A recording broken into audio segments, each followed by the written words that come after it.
Is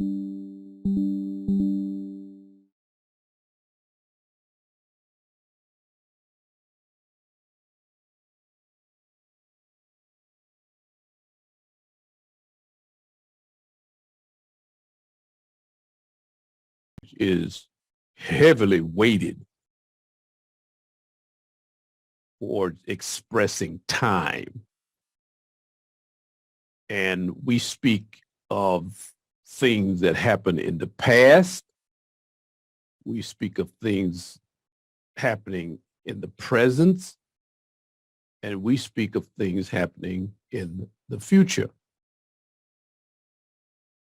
Our language is heavily, heavily weighted and would not be very precise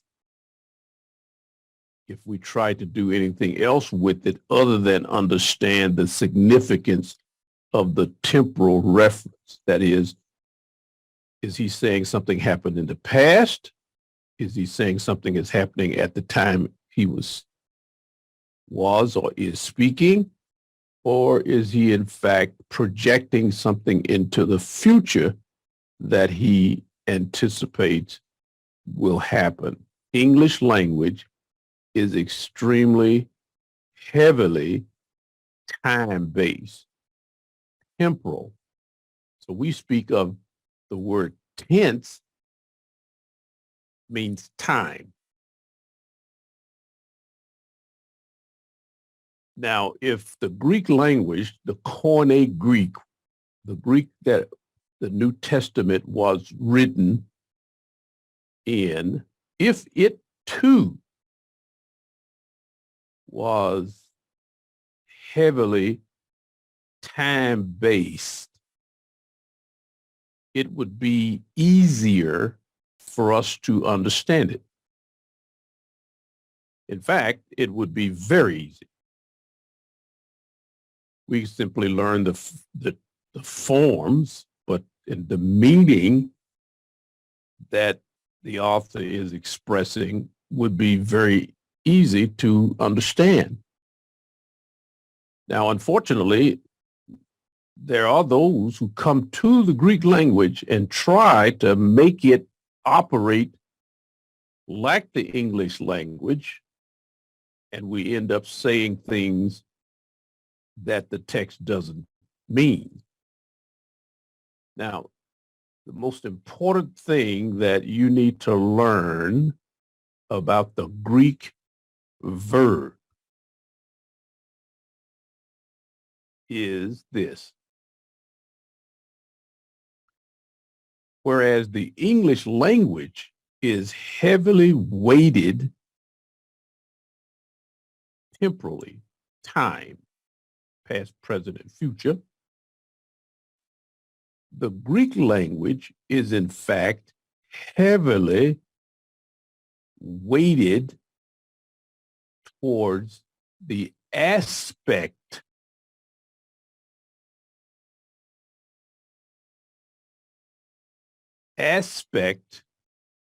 emphasizes the kind of action. The Greeks are interested in communicating kinds of actions, less so the time of the action.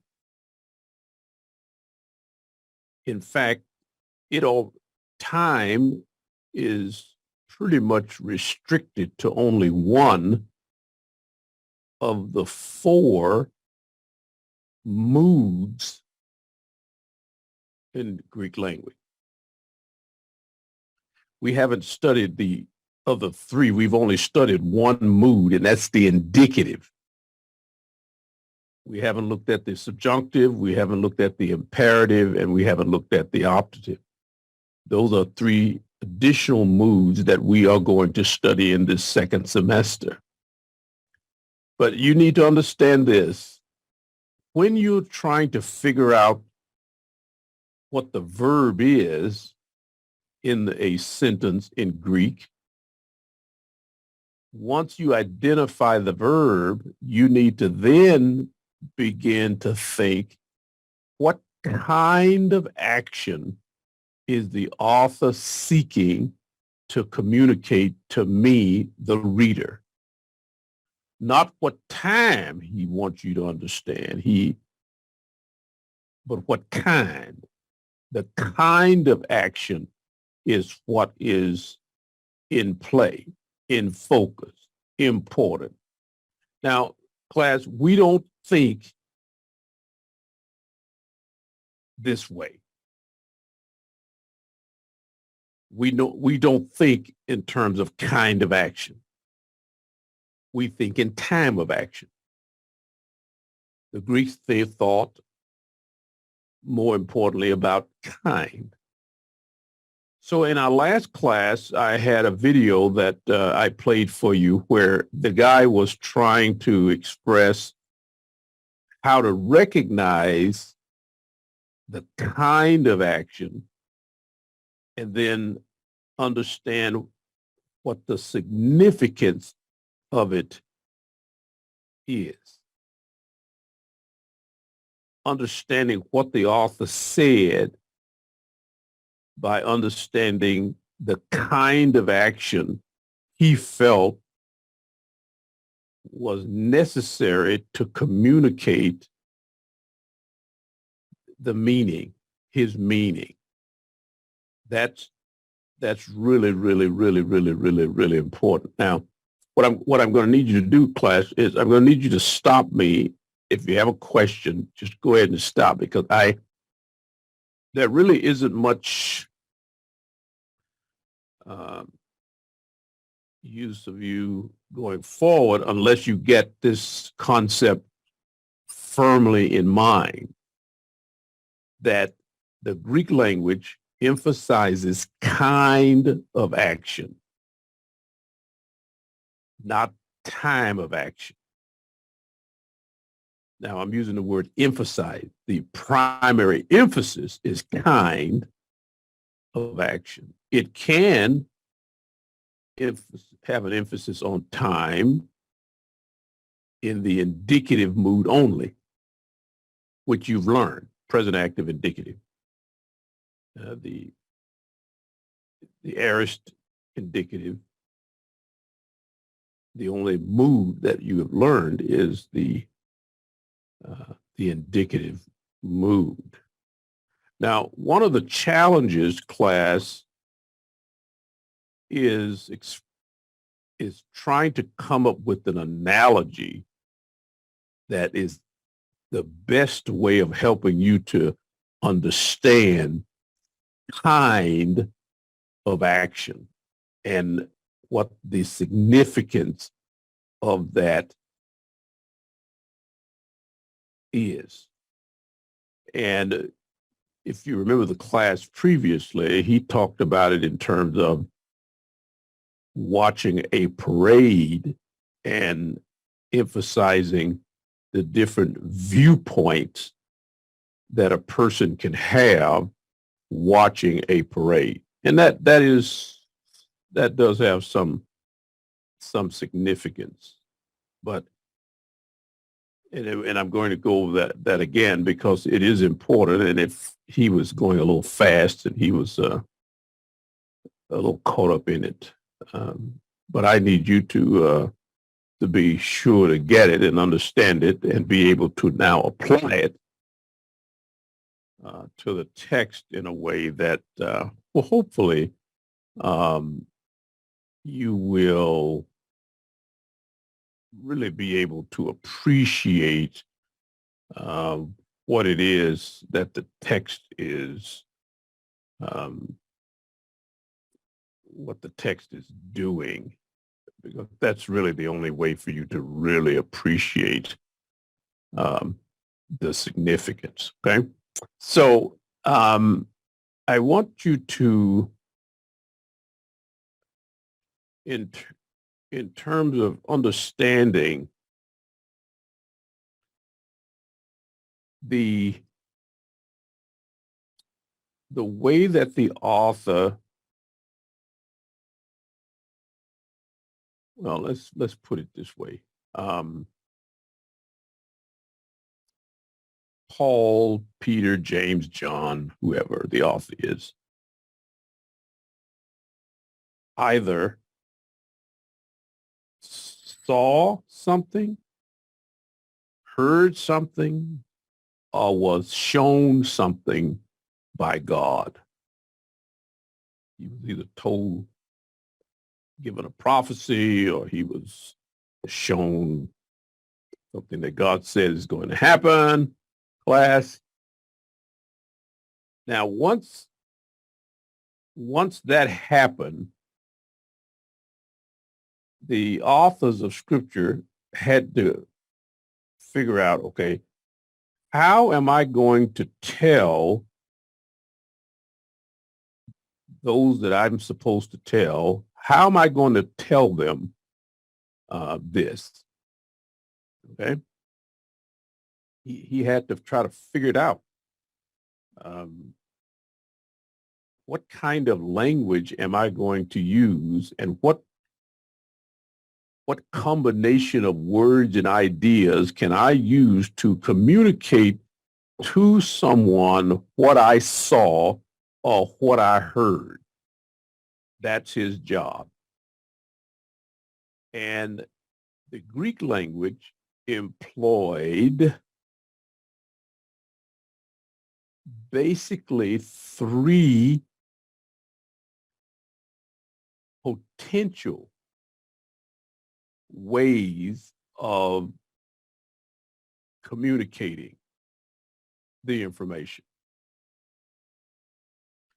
And one fella, Stanley Porter, he talks about it in terms of the planes of discourse.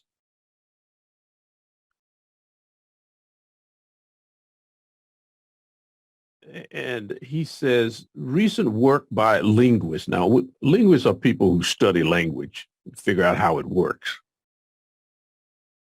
Recent work by linguists in the analysis of discourse differentiates the planes of discourse into three: background, foreground, and front ground. These three planes are depicted below as a case of books. You have background, against which one shelf is featured, the foreground, and a single book is selected. We call that the front ground.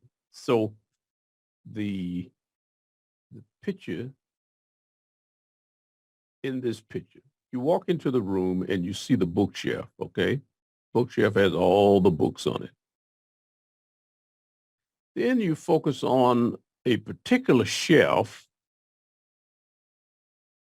that has a book on it that you want. So think of all the books on the shelf as the background.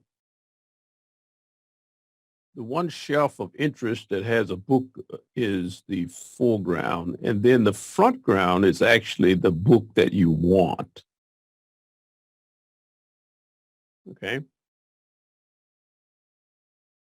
In Greek, when an author decides to tell you what he saw, heard, or was shown, the language was built so that he could build the background, tell you the story. He can tell you what happened. But he also had the ability to put emphasis on certain aspects of the basic story. And he had the ability to bring to the very front and center that which is the most important thing that you should get from the story. Now, he had the ability class to use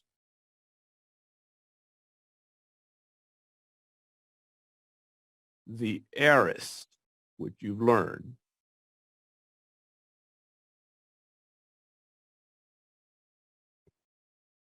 In Greek class,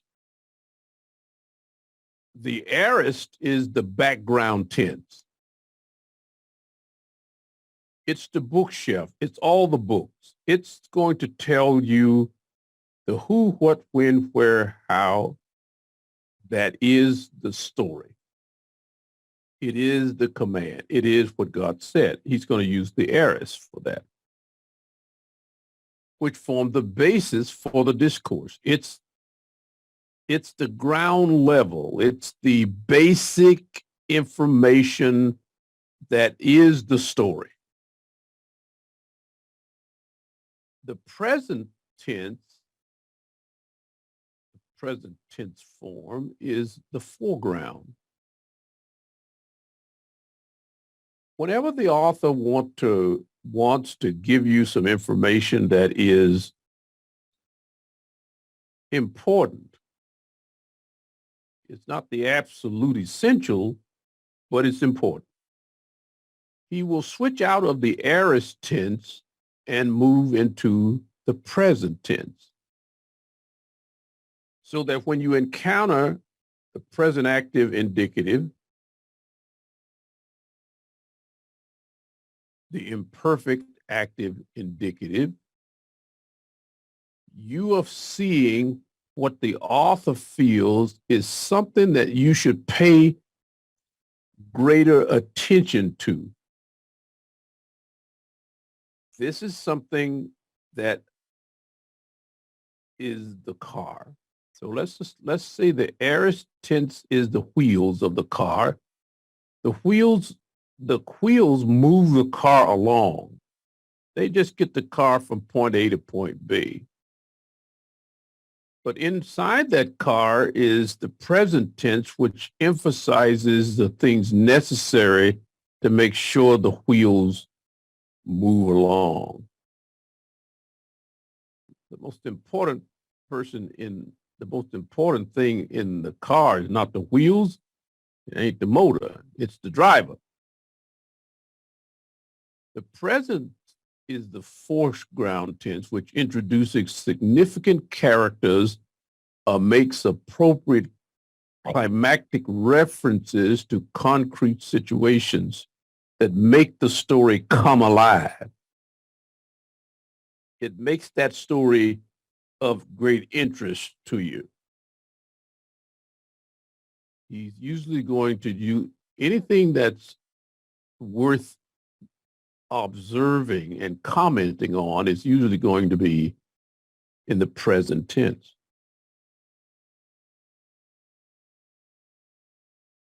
The perfect tense is the front ground tense.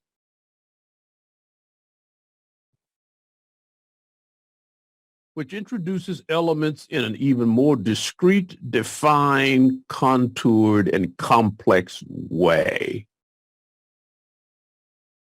The perfect tense is going to be that object that's most important, the most essential, the most critical, that which you should pay the most attention to, that which pulls all the others together, that which holds it together, that which drives it.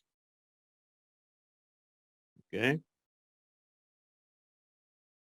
This is how the language works. The narration of the story, A happening, then B happening, D happening, then E, and then F, and then G, is usually going to be aorist. It's just going to tell you the facts, what happened.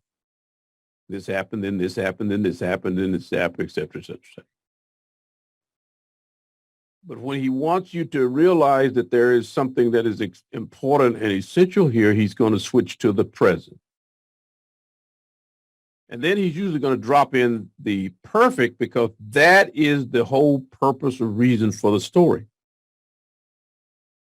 why it's important, why we're telling it, what the goal of the story is, what you should get from the story. The most essential component will usually be expressed perhaps by the perfect tense. You got the background, present, the foreground, the perfect, the front ground. So when you encounter the perfect tense, typically you're being given something that is the point of the whole thing. The primary emphasis. That which you should give your attention to. That which you're going to probably want to study and get as much information to understand as fully and deeply as you can, because it's the driver. It's the essential. It's the necessary component, class, that you're getting.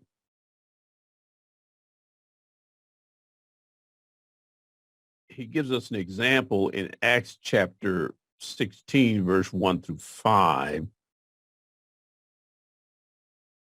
He says the aorist tense forms are used for the narrative events.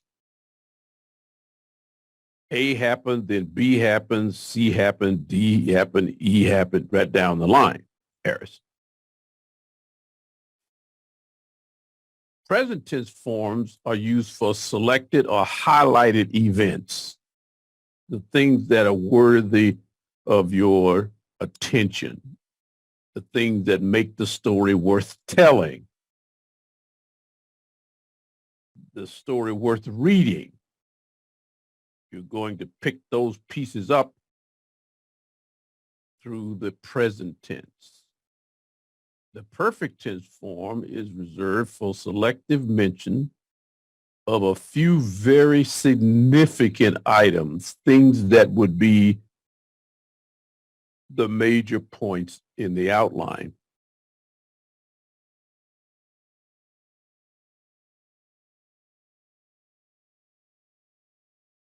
Including the determined things. The context and the tense forms work together to create this picture of the world. A verbal aspectual analysis of tense usage applies not only to narrative, but also to exposition. Then he gives us an example of Romans chapter 5, verse 1 to 12. Paul begins with the assumption that since his readers are justified, uses the aorist, they are to enjoy, where he uses the present, peace with God. Justification is just the background. What's significant about justification is in the present tense. It brought peace to man with God. The enjoyment of peace stands out against the backdrop of justification, his new topic of discussion building upon the old. And in verse 2, Paul brings out more forcefully the status which his audience enjoys.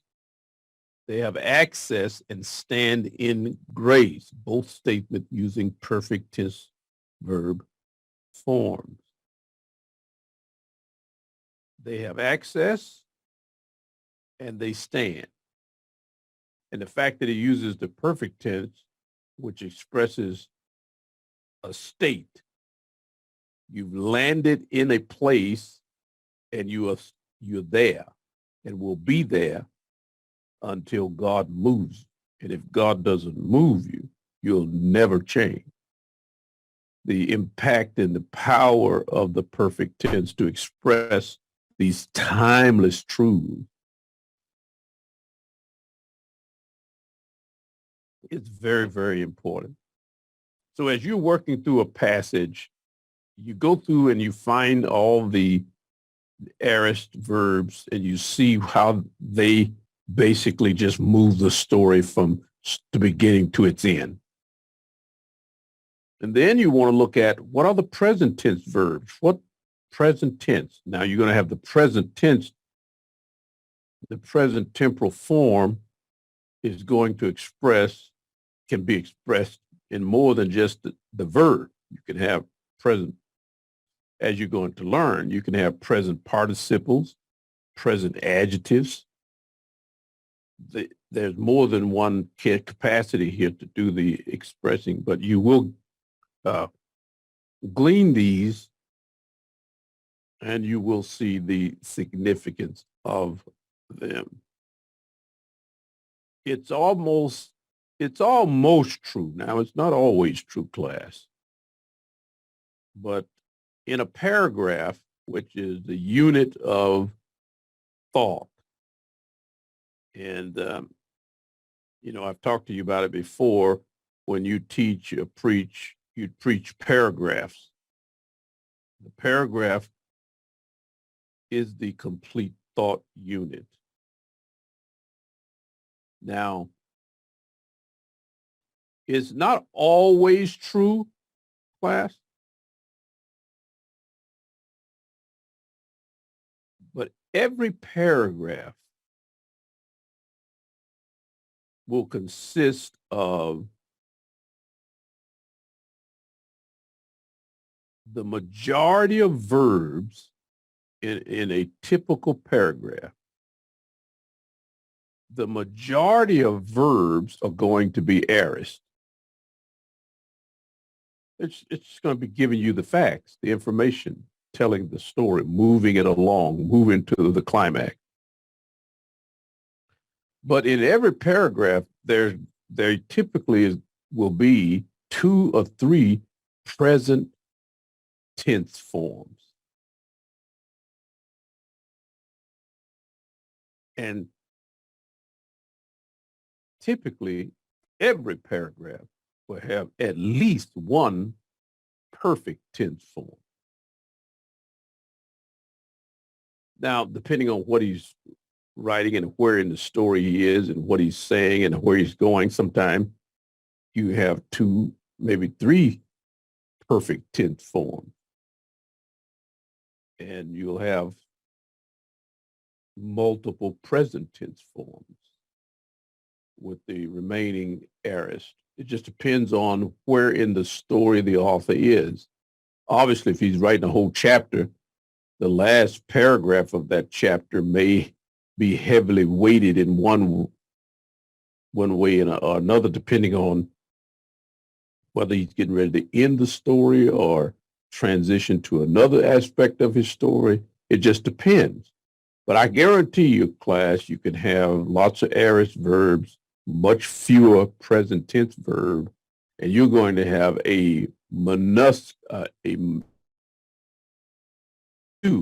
as few as possibly 1 perfect tense verb. And it's often possible that you will have lots of aorist, few present tense, and no perfect, because the paragraph is building towards a conclusion and the author didn't divide his story into verses. We did.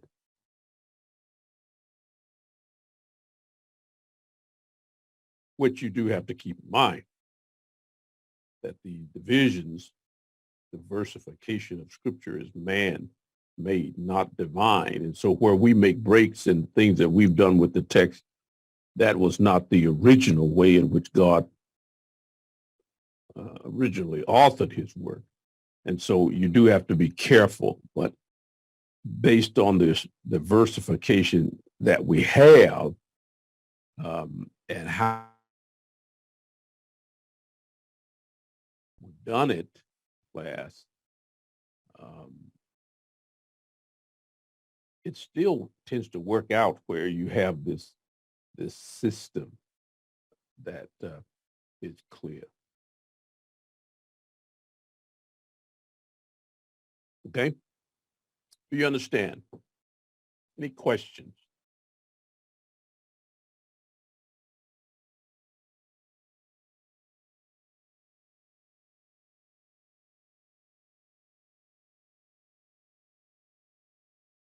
All right. So we have foreground, background, foreground, then we have front. Now, in terms of how it's visualized, in our last class, the guy gave you the analogy of a parade. If each aspect represents the author's perspective on an event, it is logical to ask how that perspective might be visualized. Okay.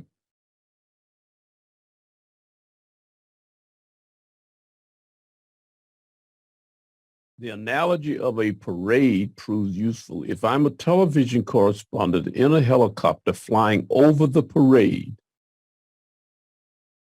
I have the ability to view the parade in its immediacy from a vantage outside the action as perfective.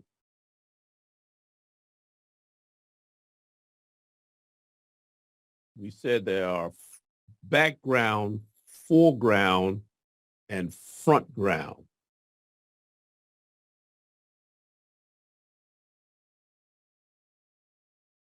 The background typically will busy itself with the perfective.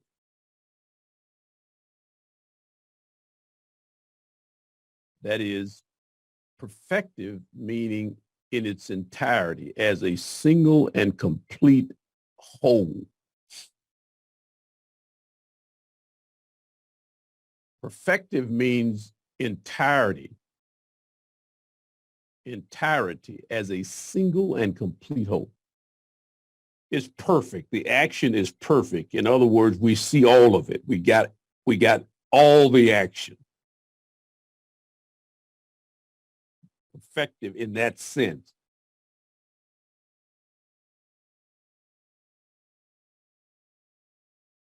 If a spectator standing with others along the side of the road watching the parade pass by in front of him, I view the action immersed within it as imperfective.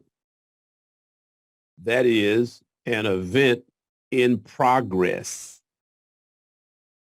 So imperfective recognizes that the action is incomplete.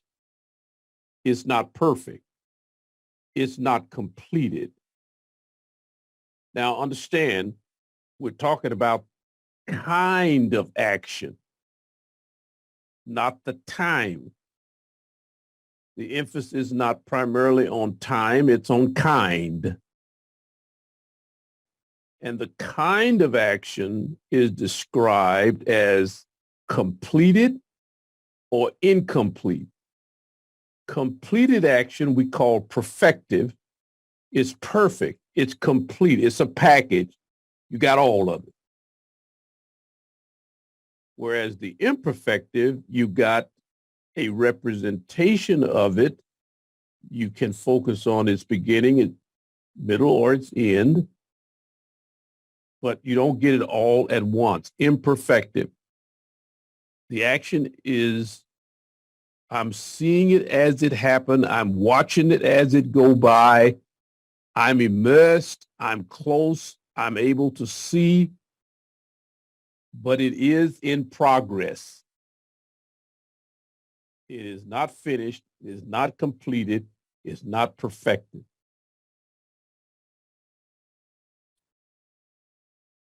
If I am the parade manager in the corporate headquarters, considering all of the conditions in existence at this parade, including not only all the arrangements that are coming to fruition, but all the accompanying events that allow the parade to operate. I view the process not in its particulars or its immediacy, but as stative, which is the third kind of action. The first kind of action is perfected. The second kind of action is imperfected. The third kind of action is stative. Stative, that is, as a complex condition or state of affairs in existence.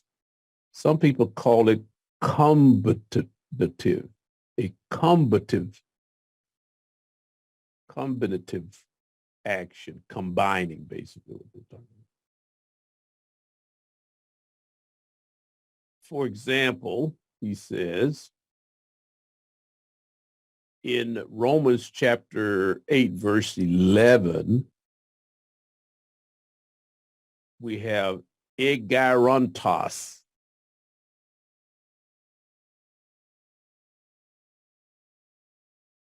Egarontos, which is an aorist, raised.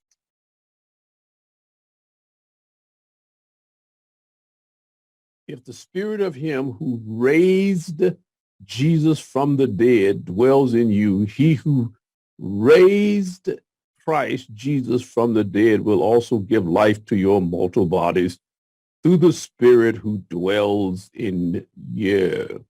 So here the word for resurrection or raised is used as an aorist. The emphasis of this verse is not on the raised.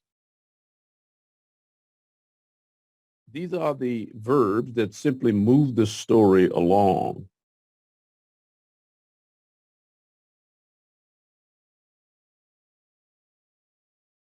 In 2 Corinthians chapter 1, verse 9,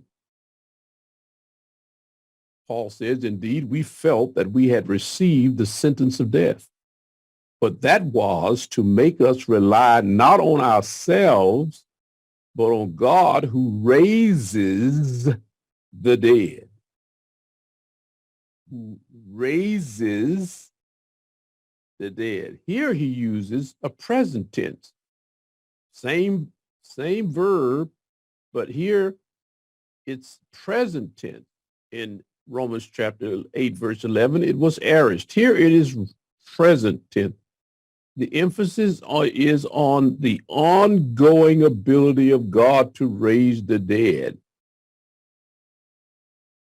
2 Timothy 2:8, remember Jesus Christ risen from the dead, the offspring of David as preached in my gospel. Now here in 2 Timothy 2:8, he uses geromenon, which is a perfect tense participle, by the way. Same verb here used in the perfect tense to emphasize what God did with Jesus. Jesus Christ risen from the dead.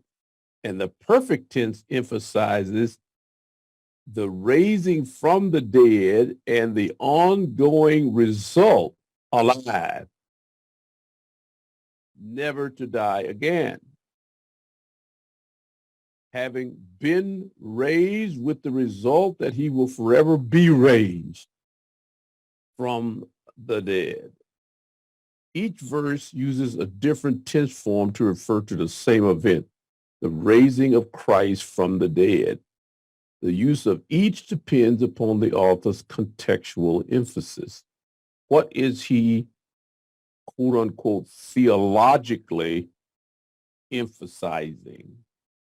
This is the beauty of how this unique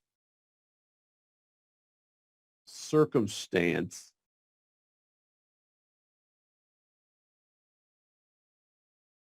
unique flavor, if you will, the Greek language has to communicate meaning. If you know and understand it, you can glean significant insights into what the author was trying to say. It's encoded in the language that he uses because he had options. Paul, Peter, James, John, they had options. The language was broad enough and capable enough of giving them options for how they would say what they wanted to say in such a way that the reader would get this phenomenal glimpse into exactly what the author meant. This is why the Greek language is beautiful. This is why you study it, because of its ability to communicate in a way very different than, say, our English language communicates. By focusing on kind of action, not time of action. Okay. All right, class, let's take a quick break here. I'll give you a 10-minute break. Then we'll come back and we'll work some more. Let's resume here. Before I begin the second aspect here, any questions? Probably. I have one. Yes. Okay, so I got the stative aspect. I think it gave me trouble to begin with, but I think I've got it now. But what I have trouble with is the difference, not the difference, but the play between the perfect and imperfect. And I'll give you an example. Let's say we're given a list of behavior to avoid, okay? And we're given like 5 things. And they're all in the imperfect aspect, except for one that's in the perfect aspect. So I understand the perfect ones, like maybe the sum of all of them. But can we also say that you should have already put that one to rest, and the rest of them you need to keep on doing it? Is it an ongoing action that I'm supposed to get out of that, or is it like, how would you do that? Oh, I see. Actually, the perfect is going to emphasize the result of some action. Okay. The effect, the outcome, the result, what it produces. So the imperfect is going to emphasize the need for ongoing action. Okay. That's what I was wondering. Yeah. So it's going to depend, of course, on what it is that he's talking about. Some things can be, the result is to last forever, whereas the day-to-day challenge to put away a certain action may be more urgent matter. So it depends on what it is. Okay. And what the nature of the act is. Okay. Now, that example that you just gave, is there a biblical example of that? Mm-hmm. If you go to Ephesians 4, let's see, it's let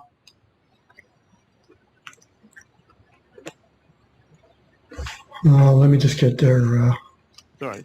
There's a list of behavior in Ephesians 4, and I was looking at this.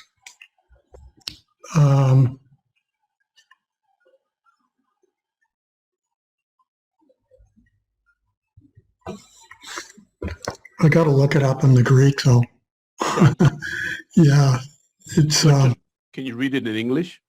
yeah. I'm just trying to figure out where the difference is, but I think it's in 431, Mhm. but I'm not quite sure because I know there's one in So the or let's yeah. read it. It says, "Let all bitterness, wrath, and anger, and clamor, and slander be put away from you, along with all malice." I'm just trying to look it up though in the Greek because I know there's one spot that it changes Hmm. aspect. Hmm. And it also depends on what uh, what the verbal is. Yeah. Was this The, so infinitive? if you look at 31, Is it an it's got infinitive? no, it's an aorist imperative. Okay, so uh, whether something is an imperative, whether it's a verb, a participle, or whether it is a an adjective, which acts as a noun. So it kind of depends. But I'll take a look at it. I'll talk to you about it later. Okay. Sounds like a good example, by the way. Yeah, I was just trying to figure out how that worked. Like, Yep, yep. Understand. All right. Anyone else? That's where you start paying attention, class, to the way that the author is communicating. Verbal aspect is the single most important goal. Understanding the verbal aspect that a particular author used in a particular passage is your goal. That's your objective. That's what your exegesis of a passage is trying to figure out. Okay. So I want to spend just a little bit more time on this, and I'll refer to it again as we come into the different pieces, different units of study, participles, adverbs, noun clauses. We will look at this again because you will see it over and over. Verbal aspect can be expressed by participles, infinitives, um, but time does not. So this is an ongoing important unit of study. Now, it's important for you to understand, class, verbal aspect is the subjective perspective or viewpoint from which an author communicates the action of a verb. Now, I realize this can be a little, heady. It sounds scholarly, but the point that he's making is this: when Paul, the Apostle Paul, sat to write to us, the readers, he made decisions about how he would express himself and the ideas he wanted to share with us. He thought about it and he made decisions. That's what the word subjective perspective means. Paul thought about it. Maybe he, in every at every turn, Paul had options. There wasn't just one way to say it. There were multiple ways, depending on what the author thought was the best way to express the meaning that he wanted to share. So it's subjective. This was Paul's choice.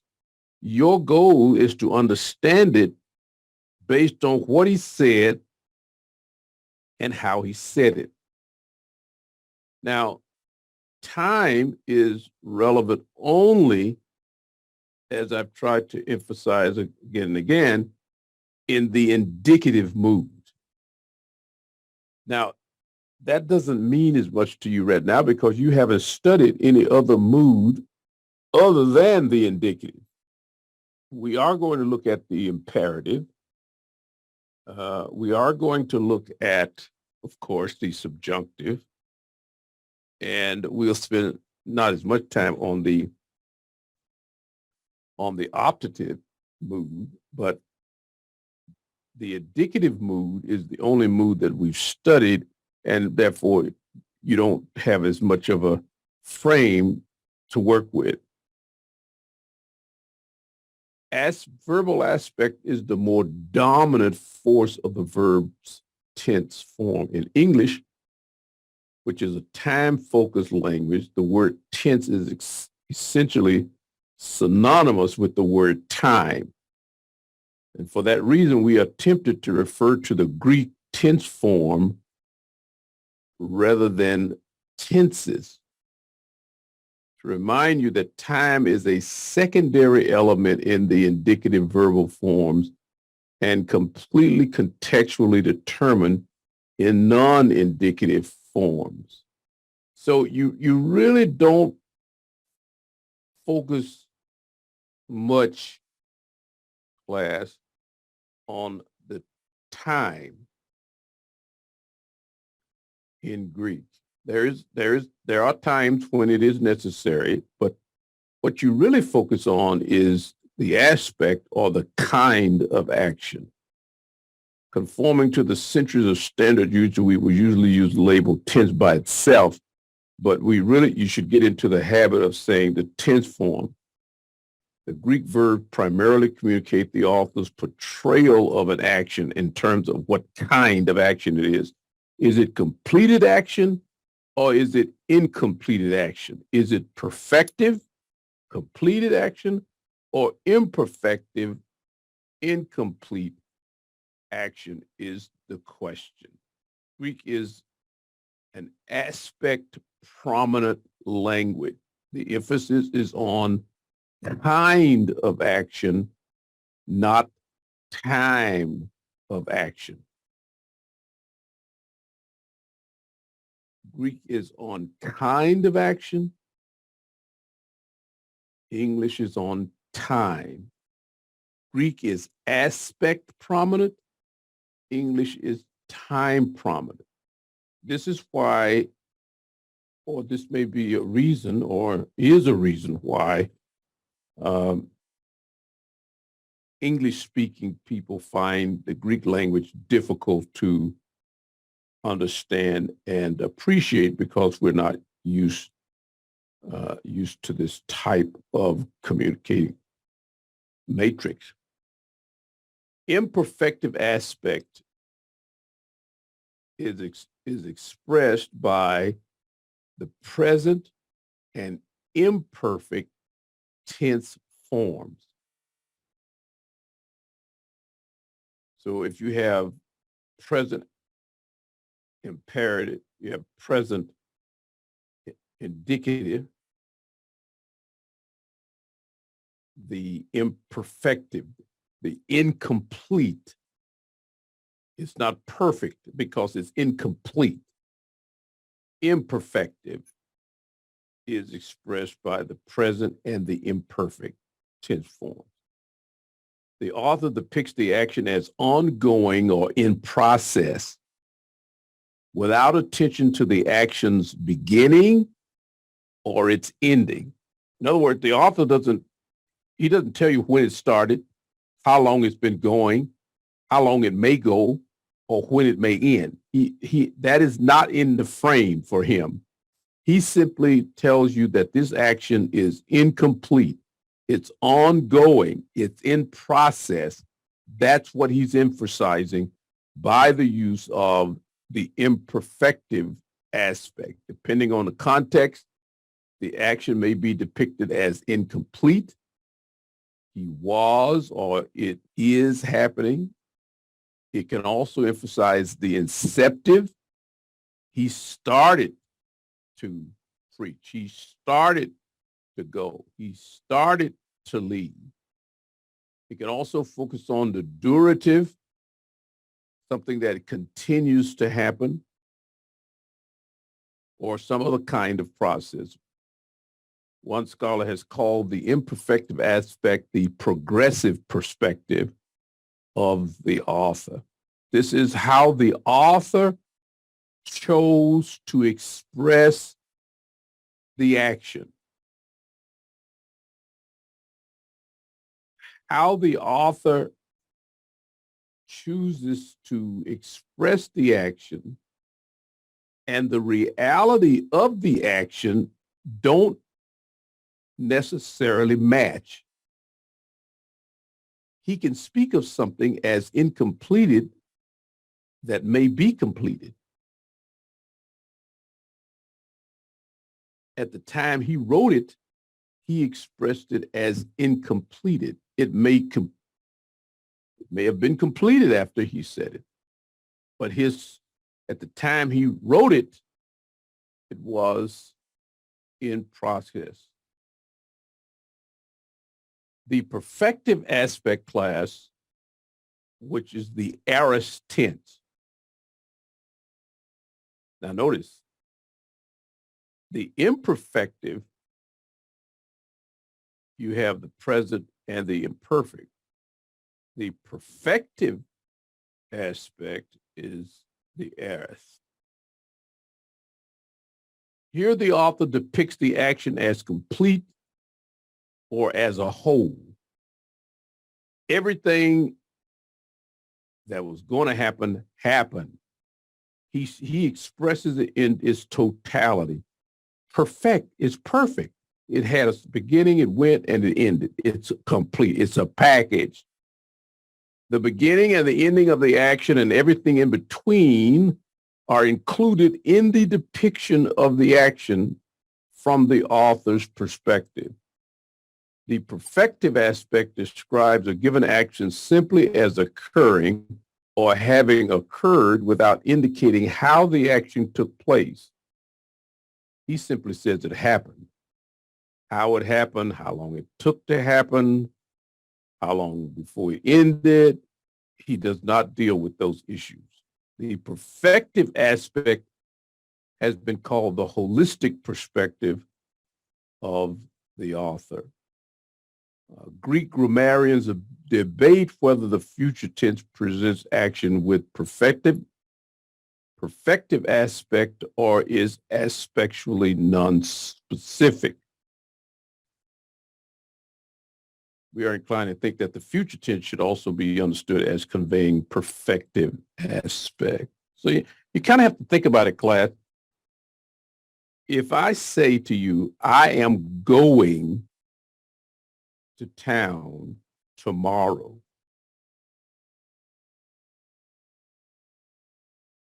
is the action that I have stated perfective or is it imperfective? Depends on how you look at language and how you understand meaning. I am going to town tomorrow. It doesn't focus on the completion of the action, but the fact of the action. And you need to know that there's quite a bit of debate among scholars right now as to where the future fits, because some of them say that it is non-specific. It's not perfective, it's not imperfective, and it's not stative. They really don't know where it goes. The stative aspect And here we have the perfect temporal form as well as the pluperfect temporal form, but there are not that many examples of the pluperfect in the New Testament. So we really only talk about the perfect. The author depicts a state of affairs or ongoing relevant resulting from a previous action or state. Now, here is where you may have a little difficulty understanding what the stative is trying to do. The stative emphasizes the results of something. Something happened and it produced a result. For example, if you throw a rock into a lake, that rock will cause ripples. Those ripples will run on even though the rock hit the water and sank. The ripples from the rock will continue for as long as the force of it can push the water.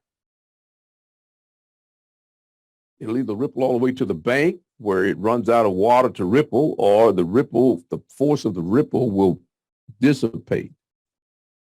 The stative aspect emphasizes the ripples from the rock. The result. Something happened and it produced a result. And the stative or the perfect tense focuses on that result, that effect that came out of it.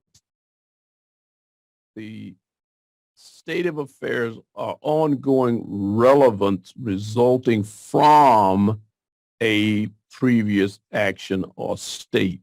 It has happened and it is relevant to the present context. Depending on the context, there can be more emphasis on the completion of the action or its ongoing relevance. The aspect has also been called the combinative aspect. That is, it combines perfective and imperfective together. The perfective produced an imperfective result.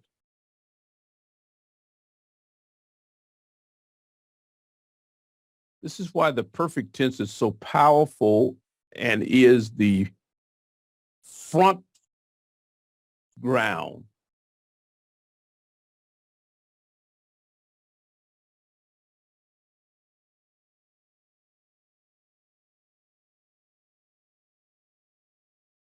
Very important, okay?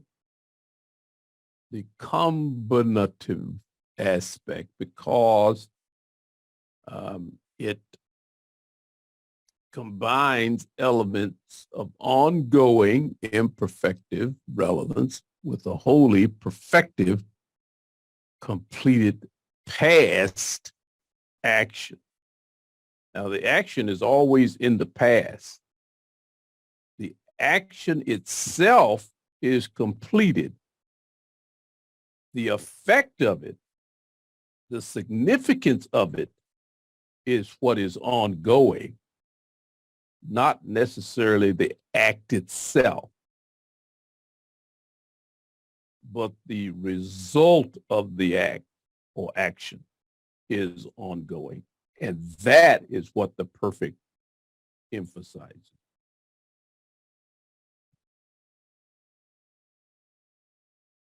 In the indicative mood, tense include both time of action and the author's perspective on the action. So it, in a sense, it can focus on both the time of action and the kind of action. But the author's perspective, the aspect, is primary. In non-indicative mood verbs, however, Time drops out with only the aspect remaining. With non-indicative mood verbs, time is communicated by the literary context, not necessarily by the verb form. But you have to be careful here, even class, because even in the indicative moods, the author can make the choice to communicate a temporal aspect, but it won't be real. In other words, he can speak of something like it is happening, but it's not. It's the author who decides how he wants to communicate to you. Whether the time is accurate from the vantage point of the reader is irrelevant. It's what the speaker represented when he wrote. So you really don't want to get locked into thinking that there's a time on it that is essential to the understanding of the theology or the point that the author was making, because it's not. He's going to be focused on the kind of action in terms of his portrayal of it, how he chose to portray that action. That is going to be the key and the critical and component part that the author wants to deal with. And we typically don't, as I said, class, we don't think in these terms. This is not how we typically think. And so it makes it a little difficult for us to understand, because we're not used to thinking in these terms. But the power of the text is often enhanced by how the author, Paul, Peter, James, John, chose to portray the action. And this is one of the aspects of New Testament, the doctrine of inspiration, where the Holy Spirit, who ensured that what we got was accurate, true, and right, nevertheless allowed the authors, the human authors, to communicate through their own medium, language. And the beauty of it is that Paul, say Luke and Matthew, could write the same thing, but they could write it using different aspects, different portrayals of what happened. Both are accurate, but they can be described quite differently. And that really is the beauty of the New Testament, or the scriptures, and how we got our Bible accurate and sure, but allowing the personality of the writers to shine through. Okay. All right. Any questions? I wanted to make sure that we review this to the best of my ability, because now is when you actually get to start having some fun. Learning the significance. What does it mean what's the significance of what Paul says? And one of the ways you discern significance is to first understand what aspect is the author using to communicate this text. Is it perfective, imperfective, or stative? What is in the background? What's in the foreground? And what's front ground? Now that you can start separating what the text says by how the author said it, you are now beginning to be able to really see beyond just the words on a page by being able to talk about how Paul communicated this truth. What did he put in the background? What did he put in the foreground? What did he put in the front? What is primarily front and center? What's secondarily and what's tertiary or background? This will start giving you good insight into how the text communicate and what is supposed to be seen there as significant. All right, that is pretty much what I wanted to make sure I communicated tonight. I did leave time for questions. I thought maybe we would have some. I just want to make sure that I answer any question you have, guys. Maybe you're going to have to think about it a while to even realize what question you ought to ask, which is fine. To wrestle with them. So I went through that example. Okay. It's Ephesians 25 to 32. It's the last paragraph. Okay? Okay. And so it's a list of behavior, and there's three perfect verbs aspect. So and the rest are it's Ephesians 25. Yeah, 25 to 32. 25.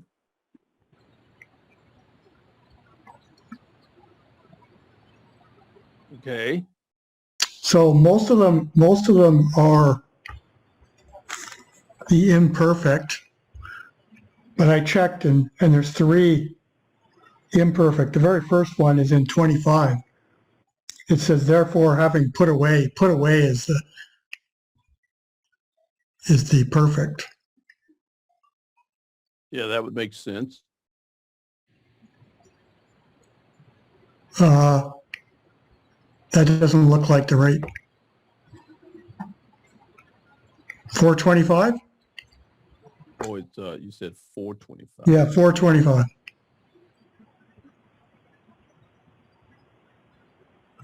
There you are.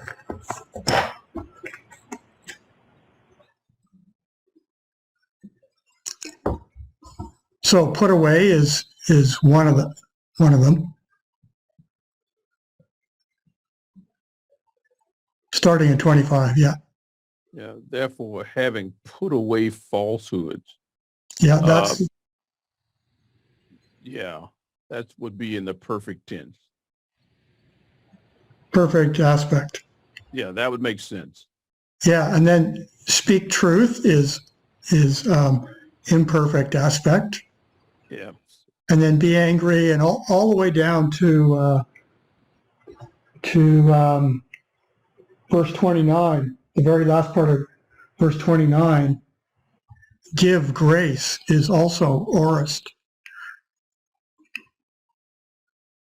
I mean, they're different moods. Right, and Yeah. you can almost tell, even from the English, which ones Yeah. are going to be perfective, imperfective, which ones are going to be stative. For example, in verse 25, when he says, having put away falsehood, well, in reality, you put away falsehood, you stop lying, period. You don't just stop telling one lie, you put away lying, period. So it would be the whole package. Every aspect of falsehood would be, but so that would be, I can understand why this would be perfect tense right here. Because it's, you don't just stop telling one lie, you stop lying, period. And once you stop, you don't start again. So having put away falsehood, then if there's no lying going on, then let each one speak the truth, because there is no falsehood. Having put that away, therefore we should speak the truth in total. That shouldn't be, there's nothing else to go with it. For we are members of one another. Be angry. Do not sin. Don't let the sun go down on your wrath, your anger. Give no opportunity to the devil. Let the thief steal no longer. Let the thief no longer steal. Would this be, what the aspect would this be? Let the thief no longer steal. Without looking at the Greek, what aspect would you think that would be?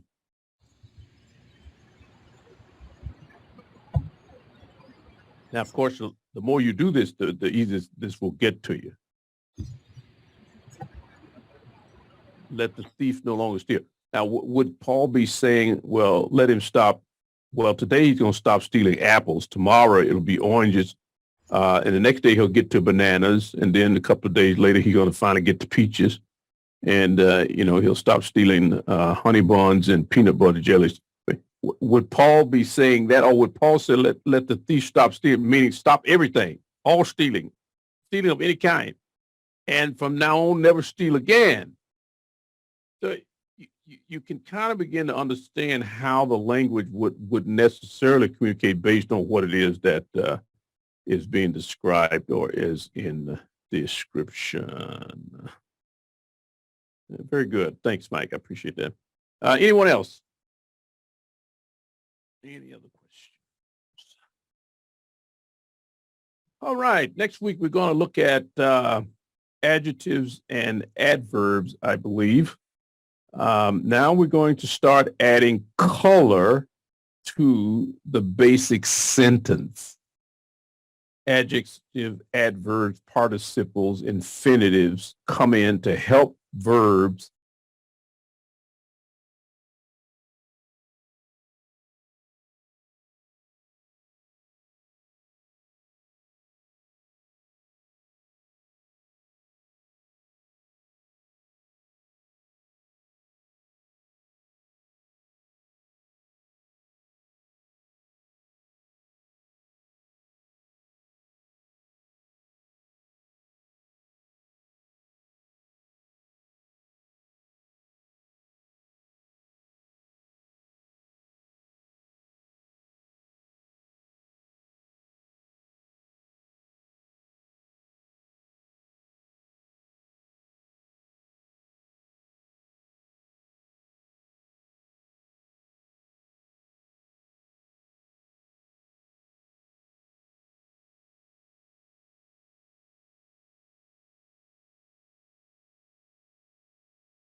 do their job better.